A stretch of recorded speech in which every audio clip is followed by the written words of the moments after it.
제가 오늘 읽어드린 이 말씀은 역경과 고난, 실패 때문에 오히려 더 잘된 사건을 우리에게 소개를 하고 있습니다. 우리가 언뜻 보면은 바울의 모든 삶은 또 특별히 사도행전 20장에서 예루살렘 성전에서 체포가 된 다음에 이리저리 옮겨 다니고 압송되고 또 재판을 받는 과정에서 분명히 무죄 석방될 수 있는 일임에도 불구하고 그렇게 되지 아니하고, 27장과 28장 말씀을 보면은 이제 로마 황제의 재판을 받기 위해서 먼 거리 로마까지 압송되는 과정에 일어난 사건을 우리에게 소개를 하고 있습니다.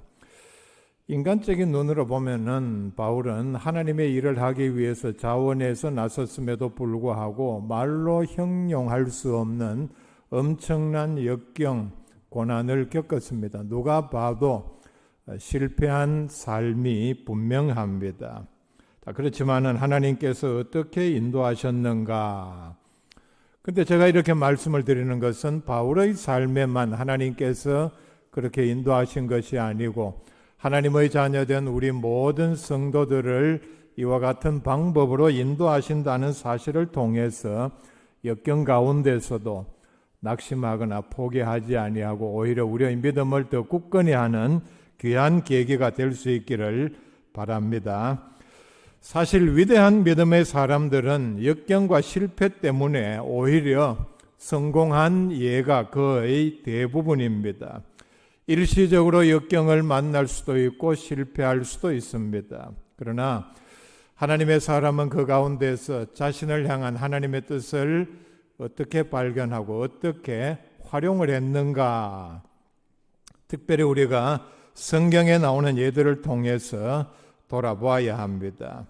많은 사람들은 자신의 삶에 역경과 고난이 닥치면은 주저하거나 또는 하나님을 믿는 믿음에서 조금 의심을 하거나 후퇴하는 경향을 보이기도 하지만은 믿음의 사람 또 용기의 사람은 오히려 그걸 잘 활용을 해서 극복하고 재기하는 원동력으로 삼습니다.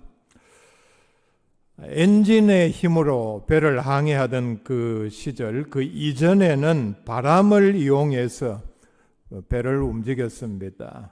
바람을 이용해서 움직일 때는 배 중앙에 아주 중요한 힘센 기둥을 세우고 거기에 돛을 달아서 바람을 맞아서 활용을 하는데 우리가 어떻게 보면은 바람 부는 방향으로만 그걸 펼치면은 나아간다 생각하기 쉬운데 전혀 그렇지 않습니다. 돛을 어떻게 활용하느냐에 따라서 바람의 반대 방향으로도 얼마든지 나아갈 수 있는 것이 바로 항해술입니다.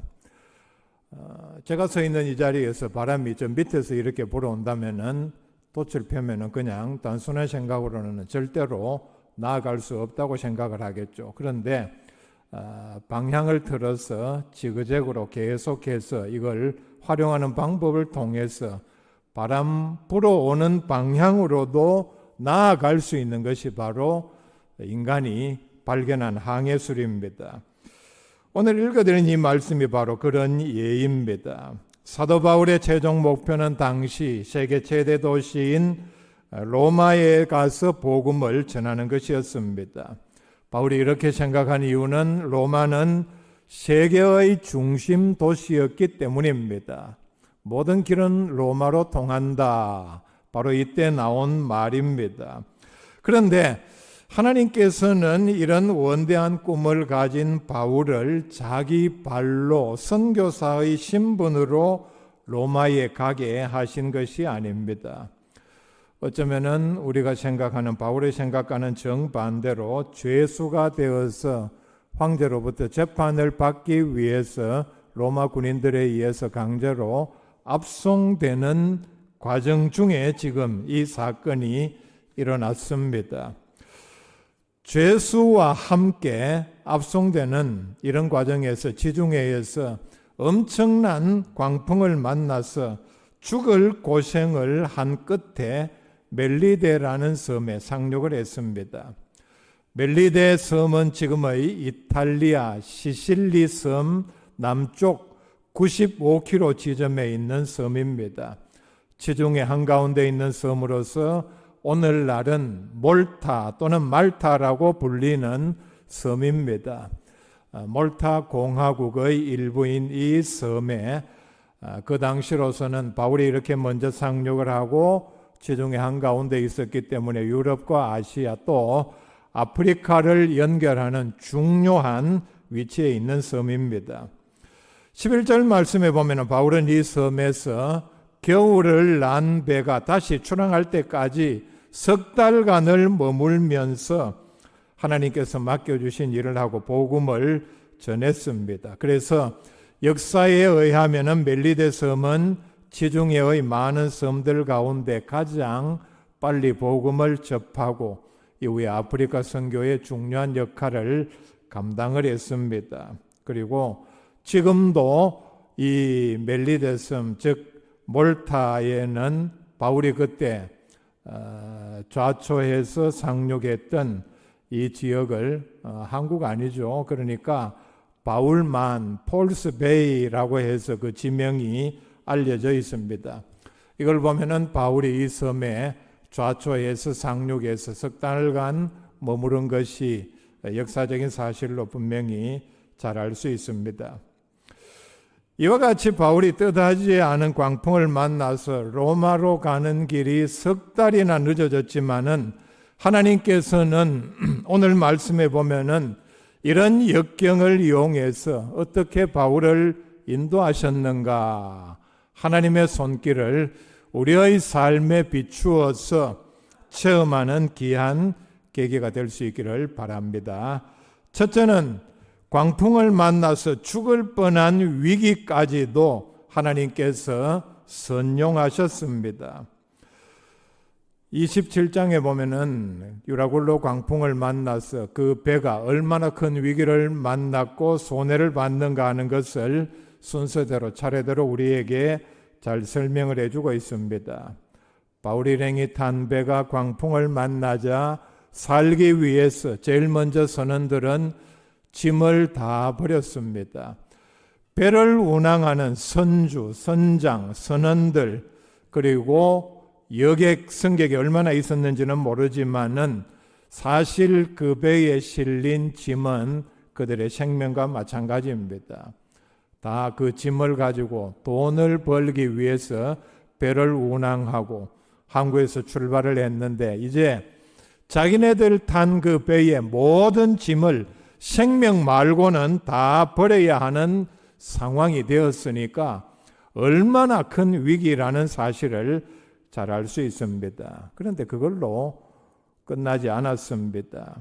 배를 운항하는 데 필요한 모든 기구까지 다 버렸다 말씀을 하고 있습니다. 그 다음에 그 광풍이 얼마나 거셌던지 27장 20절에 보면은 짐을 다 버리고 기구를 다 버리고 난 다음에도 여러 날 동안 해도 별도 보이지 아니하고 큰 풍랑이 그대로 있음에 구원의 여망마저 없어졌더라 말씀을 합니다. 여러 날 동안 살기 위해서 모든 노력을 다했음에도 구원의 여망, 그러니까 이제는 살 가능성은 전혀 없겠구나 하는 절망 가운데 그들은 빠졌습니다. 27절 말씀에 보면은 27장입니다. 열 나흘째 되는 날 밤에 우리가 아드리아 바다에서 이리저리 쫓겨가다가 자정쯤 되어 사공들이 어느 육지에 가까워지는 줄을 짐작하고, 그러니까 이런 상황, 우리가 죽는다, 위기다, 절망이다 하는 상황을 열 나흘째까지 계속이 되었다는 뜻입니다. 결국은 이런 모든 노력에도 불구하고 배는 박살이 났습니다. 다행인 것은 멜리데 섬에 가까웠기 때문에 헤엄을 쳐서 각자 개별적으로 다 멜리데 섬에 상륙을 했습니다. 정상적으로 배를 타고 갔으면은 로마로 가는 순항이 이어지는 상황인데 배가 이제 다 박살이 났으니까 로마로 가는 길은 광풍으로 인해 막혔고 멜리데 섬에서 겨울을 다 지내고 석 달을 기다려야 했습니다. 만약에 이런 광풍을 만나지 않았더라면 바로 로마로 갔을 것입니다. 그렇다면 멜리데 섬에서 바울이 석 달 동안 머무르면서 복음을 전할 기회는 없었을 것입니다. 미친 것 같은 광풍을 만난 것이 오히려 27장에 보면은 바울이 죄수였지만은 그래서 백부장, 선주, 선장 모든 사람들로부터 무시와 멸시를 당했지만은 광풍이라는 이런 엄청난 역경을 통해서 바울은 하나님께서 함께 하신다는 사실을 증명했습니다. 바울의 외모가 선장이나 선원들이 보기에, 로마 군인들이 보기에 얼마나 초라했겠습니까? 거기다가 죄수로서 지금 로마로 압송되는 과정에 있었으니까 원래 바울은 외모가 시원찮은 사람이었습니다. 그런데 이런 엄청난 광풍을 겪으면서 모든 사람들이 보고서 이 사람은 정말 하나님께서 함께 하시는 사람입니다 하는 것을 증명을 했습니다. 그리고 바울 덕분에 배에 탄 사람, 바울을 포함해서 276명을 하나님께서 지켜주신다는 사실을 체험하게 했습니다. 이 가운데 어느 한 사람도 하나님의 은혜로 나는 구원을 받았다 의심하는 사람은 없을 정도였습니다. 이게 얼마나 확실했으면 결국은 나중에 이 배를 바울이 지휘하는 일까지 일어나게 되었습니다. 얼마나 극적인 반전입니까?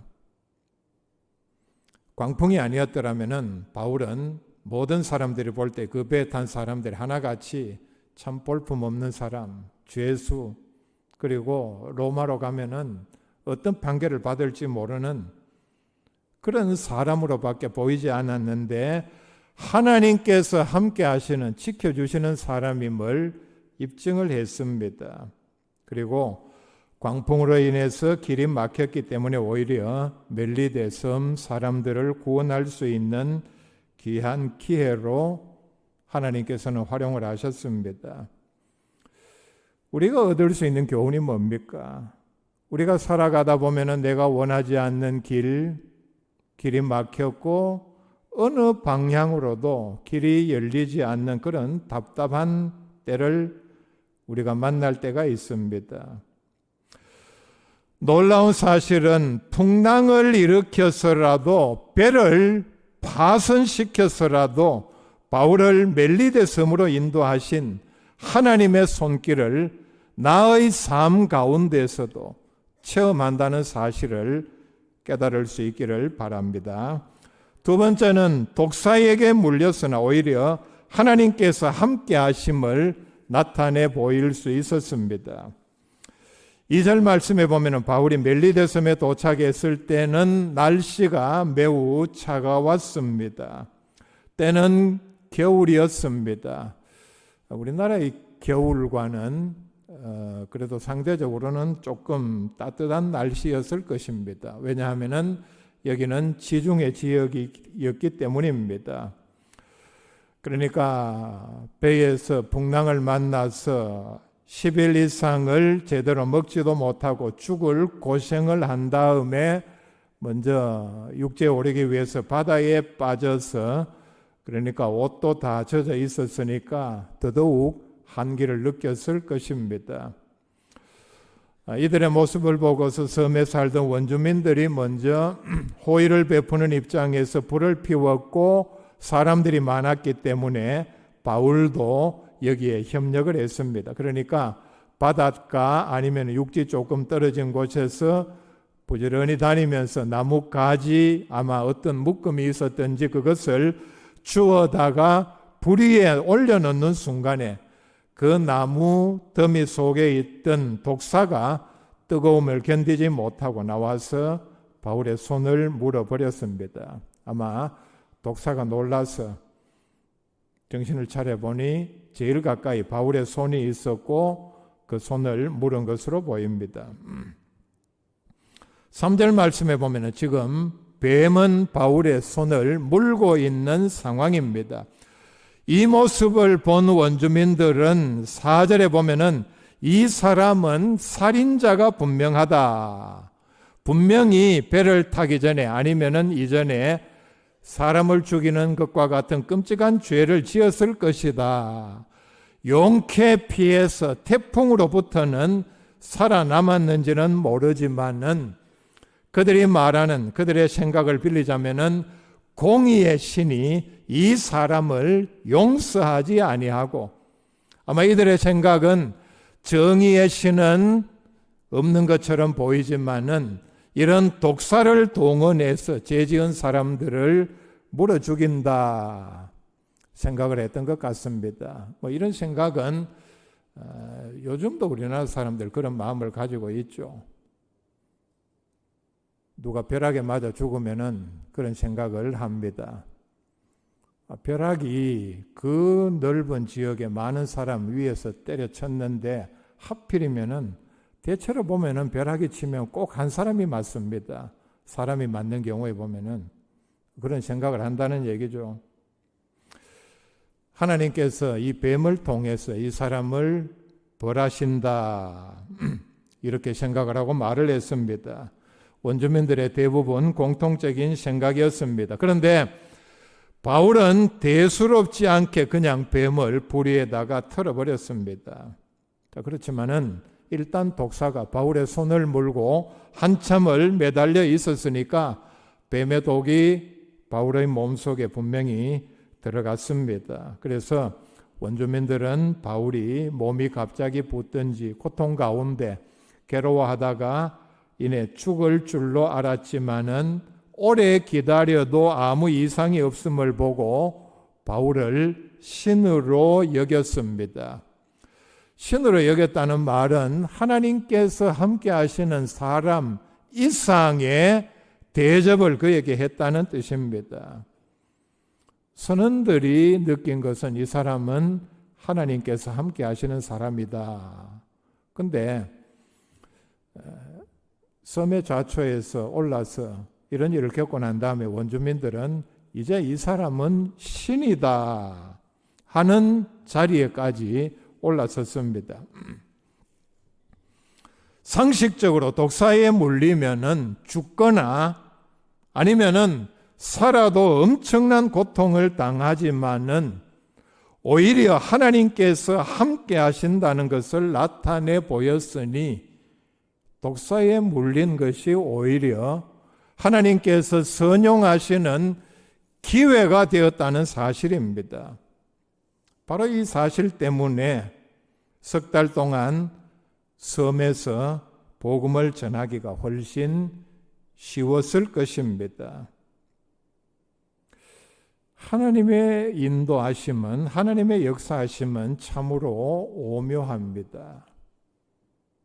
독사에게 물렸는데 하나님께서는 그것까지도 선용을 하셨습니다. 글자 그대로 합력하여 선을 이루셨습니다. 때로 우리가 살아가다 보면은 독사 같은 인간에게 물릴 때가 있습니다. 여러분, 살아오면서 지금까지 독사 같은 인간에게 얼마나 많이 물렸습니까? 그런 분들이 분명히 있을 것입니다. 그럴 때마다 내가 얼마나 고통을 당했고 그 마음의 상처, 그때 본 손해는 지금까지도 만회할 수도 없고 아마 이런 응어리가 여러분들 마음에 남아있는 분들이 있을 것입니다. 중요한 것은 뭐냐? 내가 그런 일을 겪었을 때, 독사 같은 인간에게 물렸을 때에 내가 얼마나 강하냐, 그 사람이 얼마나 악하냐, 독하냐, 이게 문제가 아닙니다. 중요한 것은 바울의 경우처럼 하나님께서 그런 가운데서도 나를 지켜주시는가 아닌가입니다. 다르게 말씀을 드리면은 그런 것까지도 하나님께서는 선용을 하시는가. 하나님께서는 분명히 우리의 아버지이시기 때문에 독사에게 물린 것까지도 분명히 선용을 하십니다. 그 사람이 아무리 악한 사람이라 할지라도 오히려 하나님께서 지켜주심으로 선용하실 것입니다. 여러분, 이런 일을 겪을 때마다 바로 오늘 사건에 나오는 바울의 경우를 우리의 삶에 대입해 볼 수 있기를 바랍니다. 독사에게 물렸지만은 바울은 이내 불에 떨어버렸고 아무런 일이 없었다. 하나님께서 함께 하시는 사람, 예수님께서 말씀하신 것처럼 무슨 독을 마실지라도 해를 입지 아니하리라. 시험해 보라는 말은 절대로 아닙니다. 그렇기 때문에 하나님께서 지켜주시는 사람은 독사가 물든 호랑이가 물든 전혀 문제가 되지 않습니다. 우리가 이럴 때마다 내가 독사에게 물렸다 생각할 때마다 하나님께서 나를 지켜주시는가? 내가 하나님의 편에 섰는가? 이걸 우리가 먼저 점검을 해야 합니다. 우리나라 사람은 미친 개에 물렸다 하면 더 이해가 빠를 것입니다. 살아가다 보면은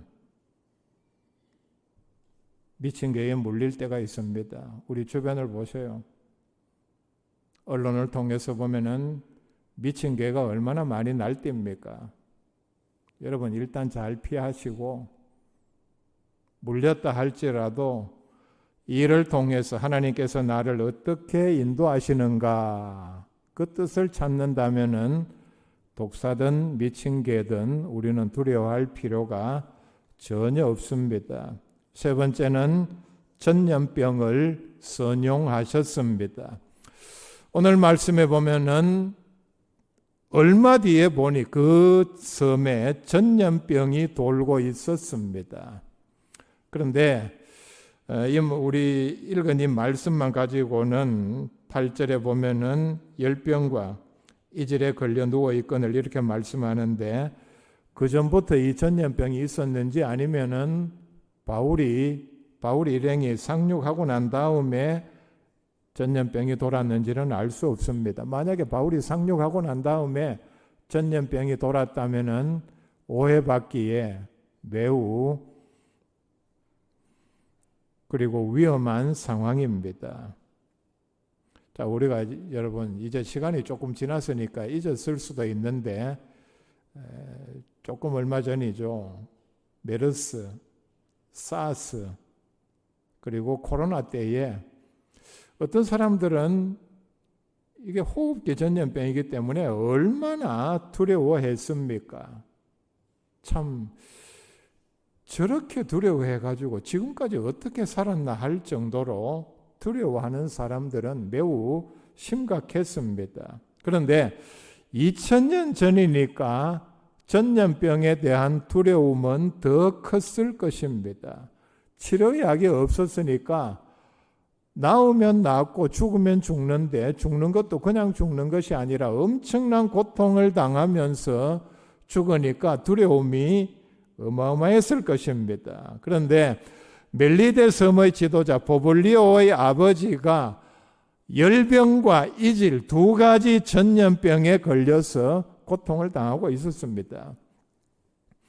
웬만한 사람 같으면 병에 걸리지 않으려고 피하려 했을 것입니다. 그러나 이 소식을 들은 바울은 피하지 아니하고 기꺼이 찾아가서 위로하고 기도하고 낫게 해 주었습니다. 이게 바로 바울에게 있었던 확신, 즉 나는 하나님과 함께 하신다는 이 확신이 있었기 때문입니다. 능력이 있었고 이런 확신이 있었고 사명이 있는 바울이었기 때문에 전염병이 돈다고 해서 두려워하거나 피하지 아니했습니다. 하나님께서 맡겨주신 기회로 생각하고 찾아갔습니다.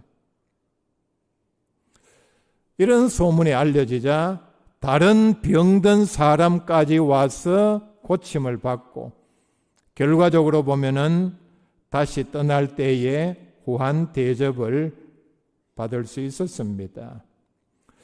만약에 이 자리에 바울이 없었다면 또 하나님의 뜻에 순종하지 아니했더라면 많은 사람들이 전염병에 걸려서 죽었을 것입니다.